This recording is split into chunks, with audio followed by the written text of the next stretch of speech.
The amazing drama you're about to see is a matter of human record. You may believe it or not, but the real people who lived this story, they believe it. They know. They took that one step beyond.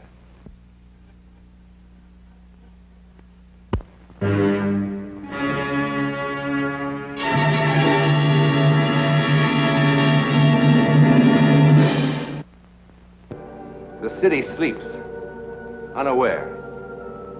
Overhead, the dark clouds move in swiftly, piling up in an angry, churning mass, gathering strength to smash the city with a force it will not soon forget. For the storm will bring much more than wind and rain. Much more. A force far beyond man's understanding. The might of psychic lightning. It is just before dawn of a Wednesday morning. In a moment, lightning, forked lightning, will strike two human beings at two distant points of the city, drawing two complete strangers together with an irresistible force.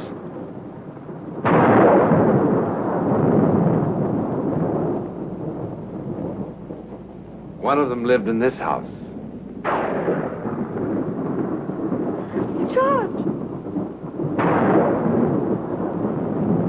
George!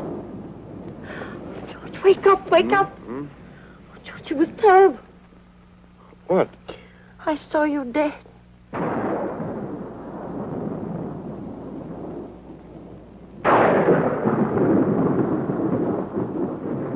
At that same moment, at the other end of the city,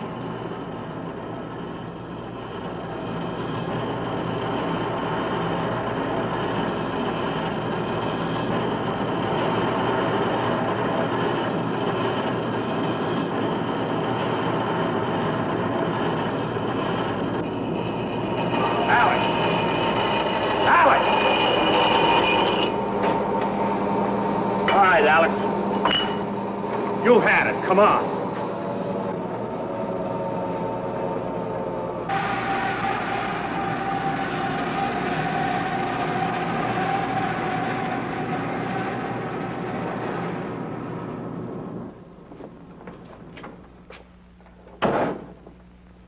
Doc.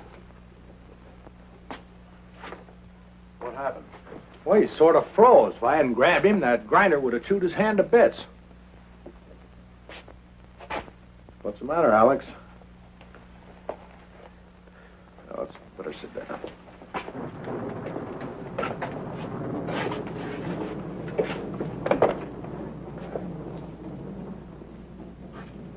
Well, let's see what's wrong with you.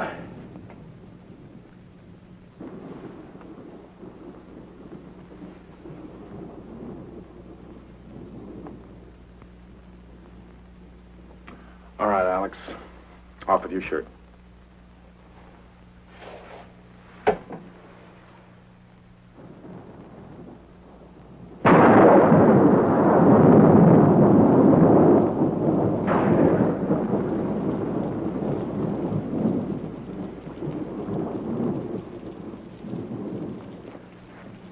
Ellen?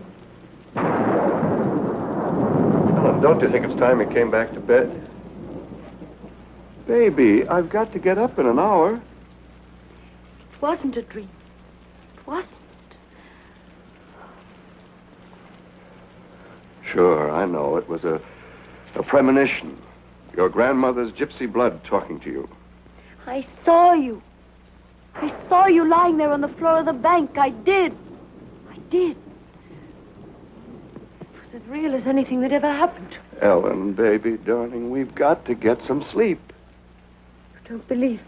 Sure I do. But you're acting like a child. Everybody has bad dreams. It wasn't a dream. It was different.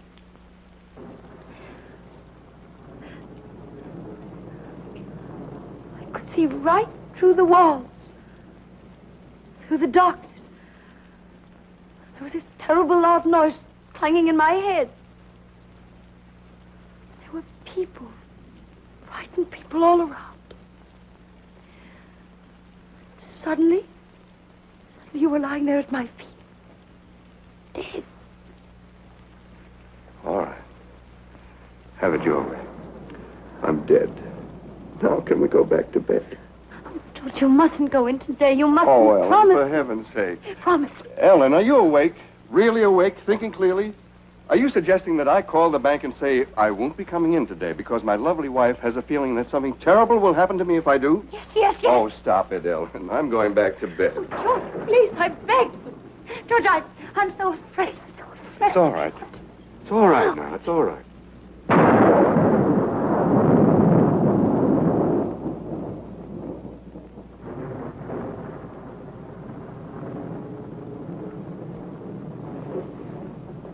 All right, Alex, you can put your shirt on now.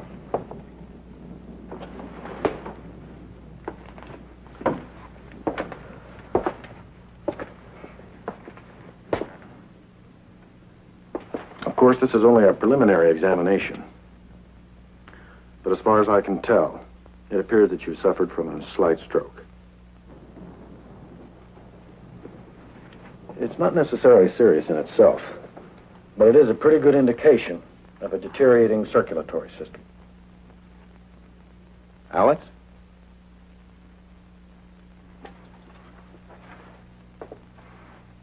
This is important. I warned you what would happen if you kept pushing yourself. Now I'm going to have to put in a report to the front office that you're no longer fit.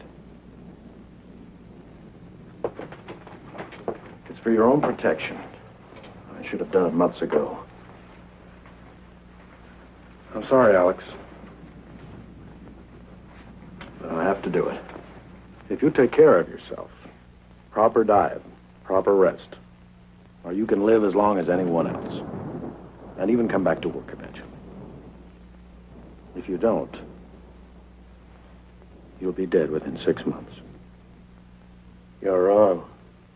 I only wish I were, Alex. Look,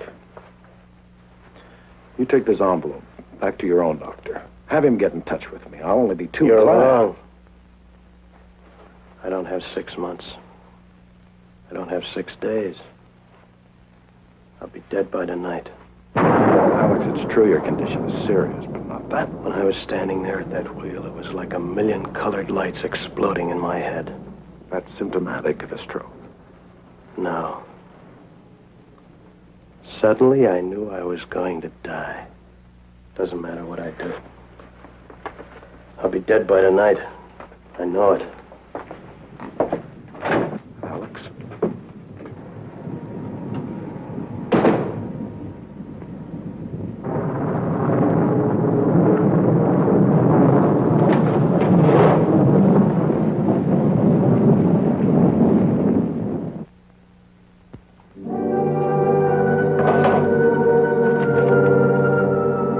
Remember this? The medical history of Alex Peters. This morning, the patient suffered his second cerebral arterial spasm with a left-sided paresis. In other words, a stroke. But was it really a stroke? Or was it a physical reaction to the sudden, unshakable knowledge that he was going to die today? Well, today is still young. And as Alex Peters wanders the morning streets in search of some plan for his last hours on this earth, across town, the second part of the double premonition is having quite a different effect. Across town, George Chambers has finally quieted his wife's hysteria. He has agreed to spend the day at home, but only to humor her. He knows there can't possibly be anything in her foolish premonition. Not possibly. I can't explain it any better than I already have. All I know is it was clearer than you are right now. All right, but you were asleep. Now, what makes you so sure it wasn't a dream? Because it wasn't. I ought to know the difference. Then what do you call it? You said the word premonition. Hello? Oh, hello, Phil. Good morning. No, he hasn't left yet. I was going to call you. George won't be coming in today. Oh, it's nothing serious. Will you tell Mr. Masterson that George isn't available? Let me talk to him. Phil, what's this about Masterson? Today? But he wasn't due until next Monday. I see. What time? I'll be right down. George, you promised. I know, but this is terribly important. Important? More important than your life? Oh, stop being so childish. Why can't someone else take care of Masterson's business? No, nobody can. Why not?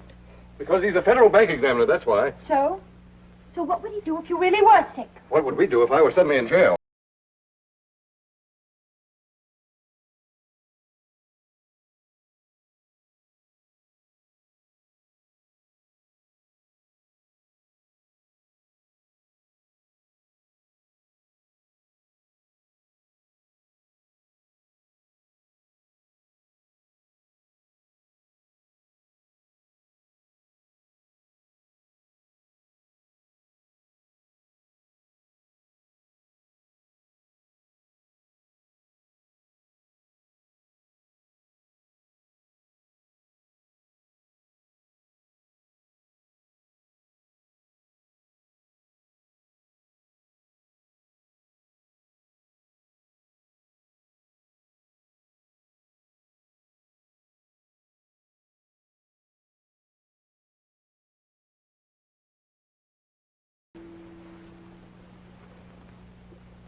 Hi.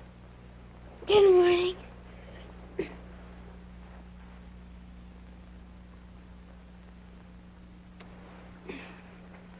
Don't you think you've had enough sleep for one night, young lady? Why? What time is it? 9:30? Why didn't you wake me? Well, I just got home.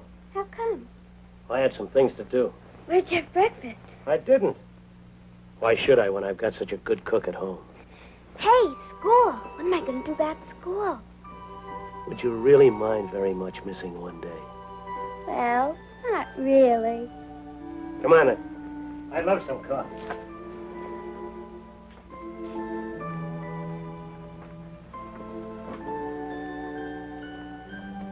How do you want your eggs? No eggs, just coffee. How come? I'm not very hungry. But you can't live on just coffee.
Excuse me.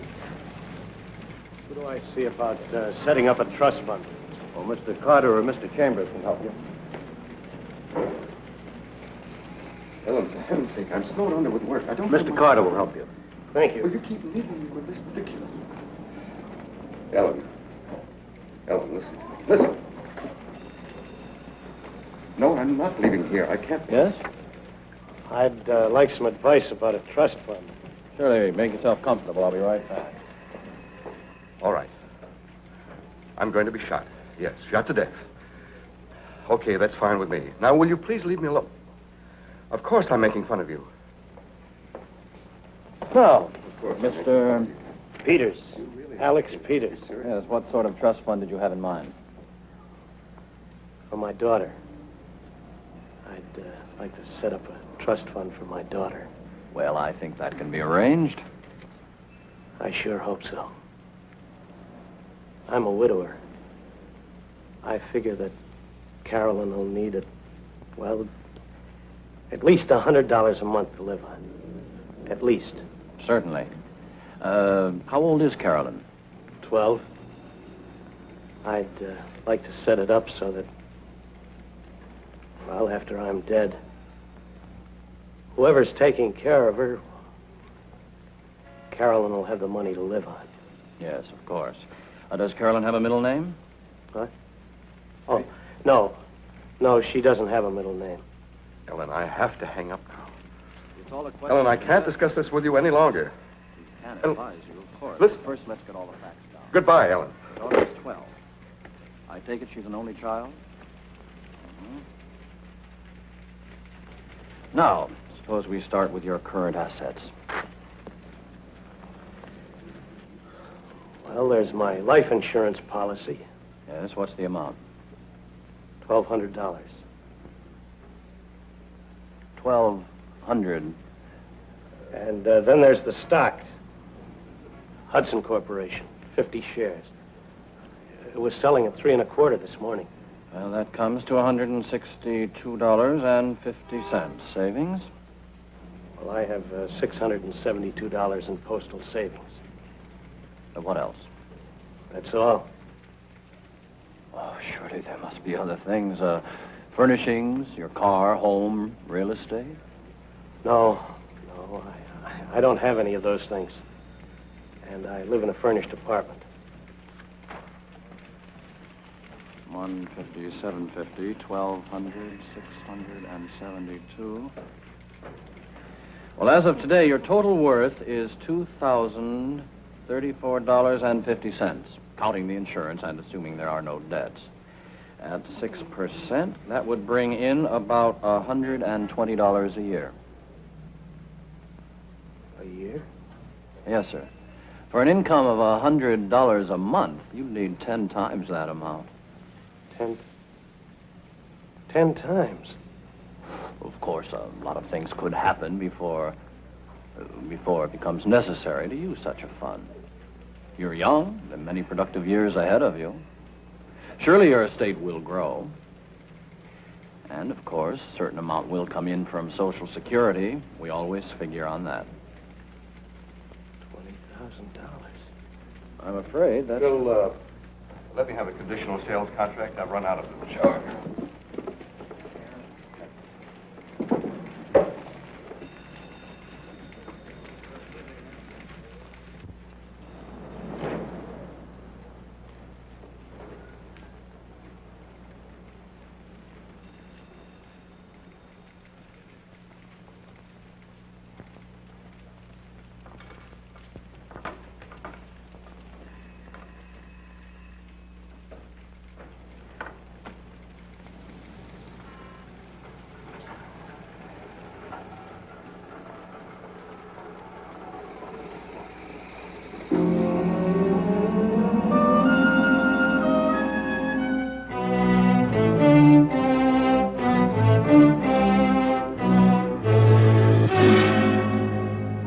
$20,000? Oh, well, sure thing, Alex. No sooner said than done. Man can't have too much insurance. Sir, let me see here. The beneficiary would be... Oh, yes, Carolyn Peters. You got a real sweet kid there, Alex, and with things the way they are with her, well, man can't be too cautious. Yes, sir, it gives a man real peace of mind to know his loved ones are adequately provided for. Not that anybody ever expects to die, of course, but we never know when the Grim Reaper is sharpening up his axe for us, do we? Well, now, let me see. The monthly premium for a man your age would be, $67.50. That's kind of steep for you, Alex. We can cut it in half for you if you like. We can always do that. You're an old friend. I don't forget old friends, Alex. I'm not that kind of a guy. You know that. Yes, sir. Well, I guess you know what you can afford, huh? The policy will go into effect the minute I hear from... hello, Hazel. This is Wilson Tuttle. How's my girl? Uh-huh. I got another customer for you. I want you to take extra good care of him. He's an old friend. How about tomorrow morning, first thing? No use letting any grass grow under our feet, huh? We're trying to set up an early appointment with the doctor for you. What for? Well, it's just a formality, of course, but when a man jumps from 1,200 to 20,000, why, we don't make the policy binding on either party until the physical examination is complete.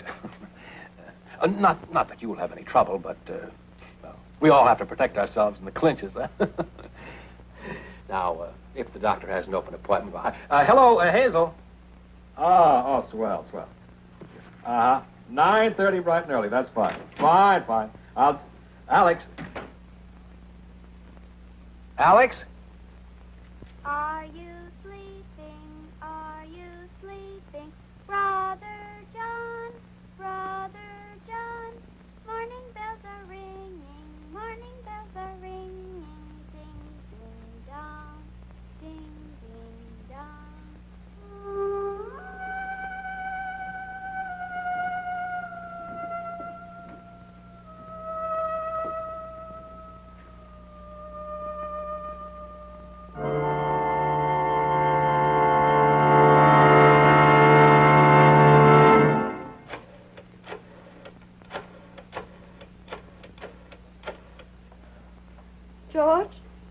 George, please listen to me, please. George, I tried not to call. But the feeling's suddenly stronger than ever that now, right now, the terrible thing that's going to happen has started. George, unless you... George, don't hang up on me. George, please listen.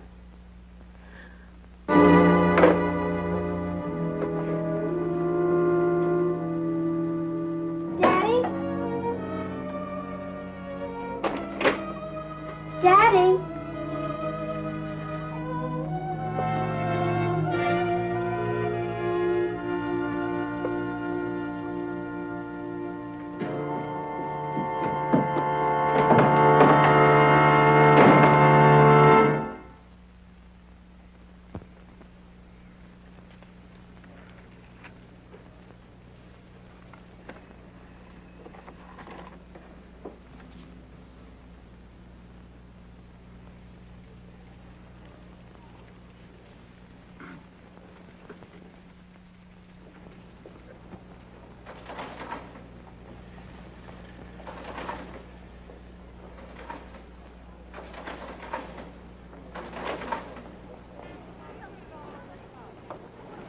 Hurry.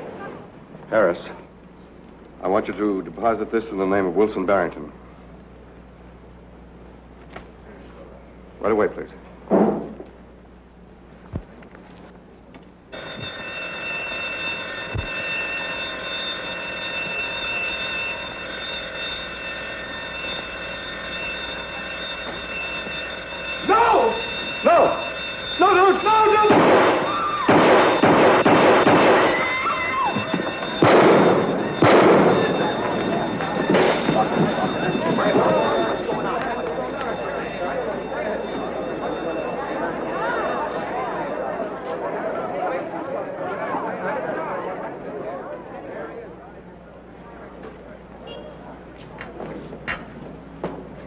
Yes?